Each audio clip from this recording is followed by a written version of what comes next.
مش هيتجوزك ولا عمره هيفكر ان هو هيتجوزك. I don't have time. اللوك خراشي على الحلاوة، خراشي على الجمال، لا خسيت بقيت جامدة قوي. مش هيتجوزك ولا عمره هيفكر ان هو يتجوزك ولا يضيفك في بطاقته الشخصية. طول ما انت خفيفة، طول ما انت متاحة، طول ما انت بتصوري في جسمك وفي نفسك وبتبعتي، طول ما انت دخلت العلاقة وما حطيتيش مسمى ليها، طول ما انت موجودة مع بني ادم مش راجل رحت نقيت الله ورحت ارتبطت بيه ومستنيه ان انا اتجوزه، طول ما انت مش محترمة نفسك مش هيحترمك، طول ما انت مش مقدرة نفسك مش هيقدرك، مش هيتجوزك. اسمعيني انا المحتوى ده بتاعي، مفيش كلام، ما تناقشنيش ما تجادلنيش. عشان انا ارتبط بشخص او احب حد او وات ايفر مسمى العلاقه ايه وابقى عيني ان انا هتجوزه، خطه ثلاث خطوات ما لهمش حل.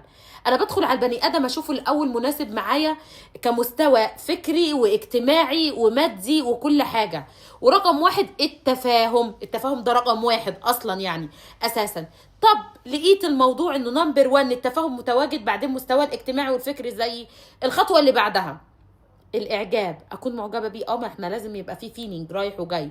تمام. رقم 3 الشخص ده راجل هيخطب عنده استعداد، ولا احنا هنقضيها رايحين جايين بنمسك في ايد بعض.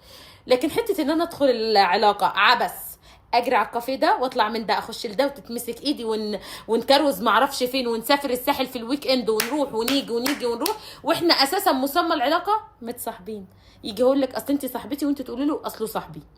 مش هيتجوزك بعد ما يكون خرج وراح وجه ومسك الايدين وكل حاجه وكل الناس عرفت ان انت معاه وسمعتك راحت وبلا بلا بلا بلا بلا حاجات كتير قوي قوي قوي قوي قوي. هوبا مش هيتجوزك.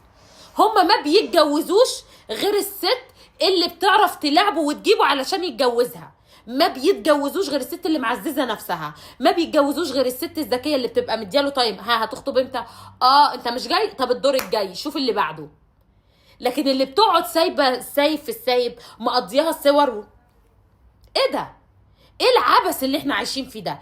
مسمى للعلاقه اللي انا فيها ارتباط حب جواز على طول مفيش كلام، لكن شغل رايحين جايين رايحين. احنا ما عندناش وقت للروح والجاي، احنا عندنا وقت ان احنا نعمل صميم للعلاقه واسس العلاقه تبقى ماشيه ازاي، وبعد كده ابقى مع راجل.